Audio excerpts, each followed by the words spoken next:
I'm going to tell you something. If you two never bother with me again the rest of my life, I ain't giving up that shit.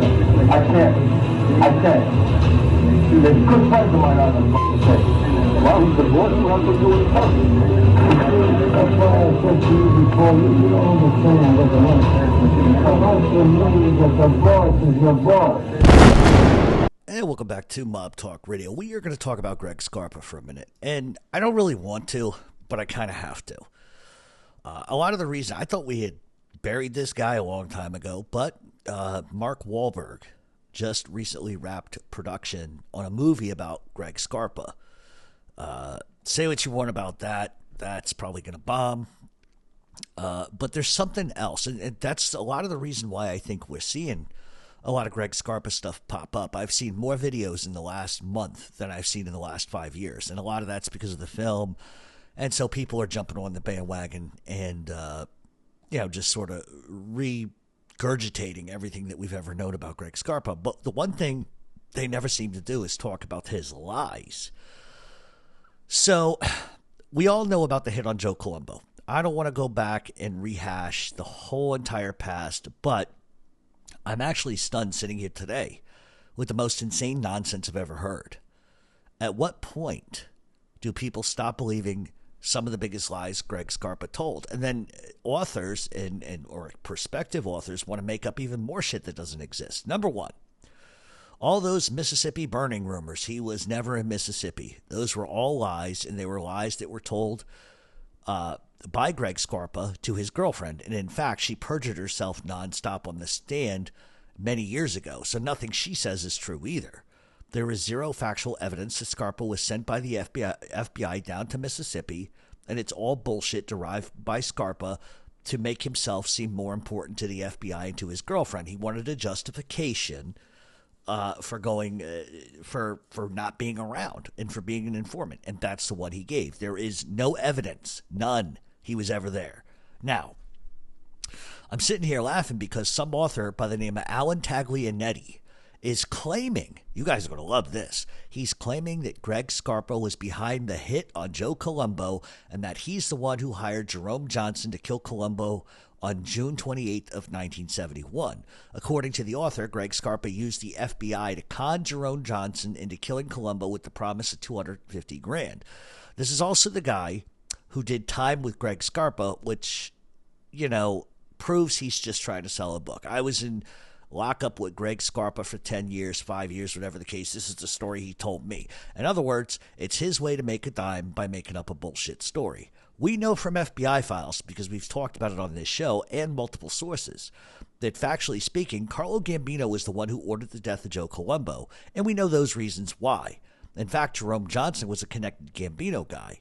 He was not an associate, but he was seen at a Gambino social club the night before the hit on Joe Colombo. We know that to be fact.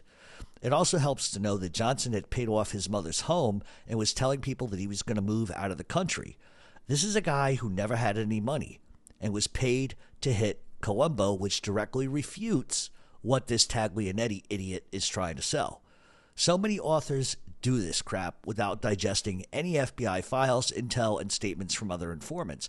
And if this guy had done his research and just looked, he would have been like, oh yeah, this theory is, Jeff Canorsi's going to walk right through this fucking theory in 4 seconds. And that's the problem with authors who want to try to make $1 off of somebody else's name. That's exactly how this happens.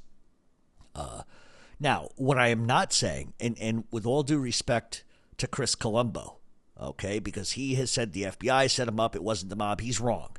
And I don't know why he takes that stance, but I always try to call it down the middle, so I'm not going to say that there's 0% chance the FBI could not be complicit in some sort of dirty deed. But it's nonsense on every level. But to be fair, okay, the one thing I want to say, it's worth noting that the FBI wasn't too interested on investigating what happened to him. Which might lead someone down sort of a rabbit trail of assumption that perhaps they were in on it, knew about it. But the truth and the reality is they just didn't give a shit. He was a thorn in their side. That's the bottom line. That's always been the bottom line. The FBI did not kill Joe Colombo. Jerome Johnson did at the behest of Carlo Gambino. So why? Well, Carlo was fed up with Colombo's grandstanding. Number one, according to the FBI, Joe Colombo was a prolific hitman. And if you believe that narrative, that's number one. Number two, Colombo gets his position by ratting out Joe Magliocco and Joe Bonanno for the attempted coup of the commission. That's how Colombo becomes a boss. Bonanno ran and hid, and Magliocco faced the music. Magliocco gets shelved, pays a fine, and Bonanno was basically exiled from the mob. And so when Colombo takes over, he becomes someone who did whatever he wanted. He thumbed his nose at the rules of Cosa Nostra. Those are facts. I don't care what anybody tells you. His grandstanding in front of the FBI offices, his grandstanding with the the Italian American Civil Liberties Union, it infuriated the heads of the families. I'm not saying that the IACRL was not a genuine group. They are. They always have been. However, Joe Colombo manipulated it into the assault of Italians trying to cover his tracks as being the head of a crime family. That's just the facts. And I'm not saying that they weren't justified in some of the things they did. They absolutely were. But when you're a mob boss, you cannot, I repeat, cannot grandstand in front of FBI offices, especially when you're kind of asking for it to some extent. He was a thorn in the mafia side. He was a thorn in the FBI side. And that created headaches for everybody. So let's just be honest about that. A lot of people just won't say it. But that's the truth.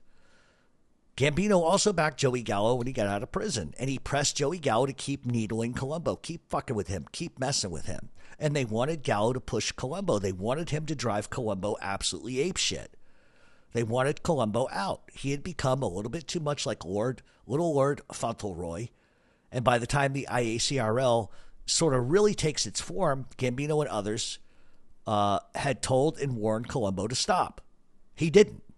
And ultimately, that's why Jerome Johnson was brought in to handle business. Colombo was not a guy who was going to be agreeable.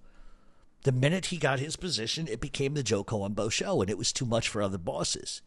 Now, we can argue the morality of that all day, and I'm not going to attempt to. A murder's a murder. It doesn't make it right. But there's also extenuating circumstances which led to him, walking into that corner. It's just the truth. It's just the truth. The fact is, Greg Scarpa had not a goddamn thing to do with it. And the money that Jerome Johnson had, and people telling the FBI he was seen meeting in a Gambino social club the night before, explains the truth of the matter. And this is another warped attempt by some nut inventing shit that doesn't exist and never happened. And we covered this in our Scarpa file. So I don't know what rock this guy came from under, but it's all lies. It's all nonsense. It can be refuted by facts and evidence.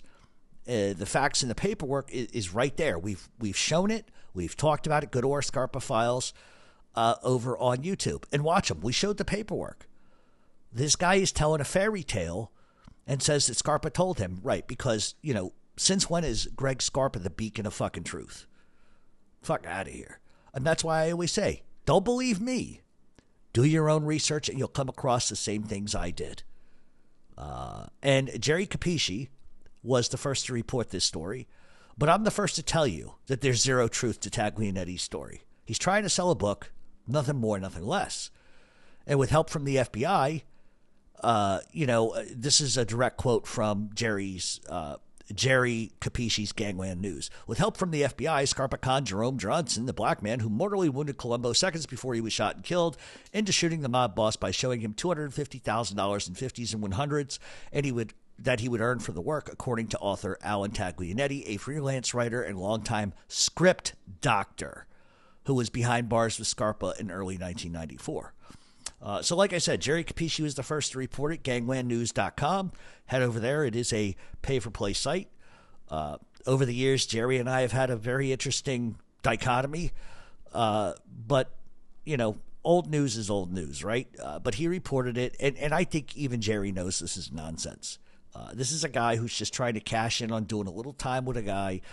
The story doesn't even make goddamn sense. Why would you show somebody money and say, this is yours if you do it? Like, even in the streets, guys will pay you up front a portion of it to get it done.